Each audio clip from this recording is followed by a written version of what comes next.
உன்னோட கூட இருந்து நான் செய்யும் காரியம் பயங்கரமாயிருக்கும். ஆண்டவர் உங்களை பார்த்து சொல்றார், என் மகனே, என் மகளே, உன்னோட கூட நான் இருந்து உன்னை கொண்டு நான் செய்கிற காரியம் பயங்கரமாயிருக்கும்.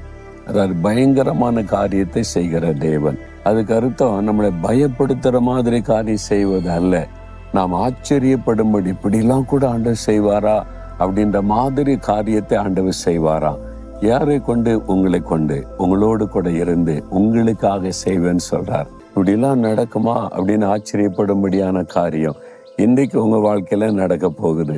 உங்களை சுகமாக்க, உங்களுடைய தேவைகளை சந்திக்க, உங்களுக்கு ஒரு அற்புதம் செய்ய, உங்களுடைய நிந்தையை மாற்ற பயங்கரமான காரியத்தை கர்த்தர் செய்ய போகிறார். ஏதோ ஒரு காரியத்தை குறித்து கலங்குறீங்கல்ல, அது சூழ்நிலை ஆண்டவர் மாத்திடுவார். இன்றைக்கு உங்களுக்காக ஒரு பயங்கரமான அற்புதத்தை ஆண்டவர் செய்ய போகிறார். உங்க தேவை சந்திக்கப்பட்டுரும், உங்களுடைய குறைவுகள் நிறைவாக்கப்பட்டுரும்.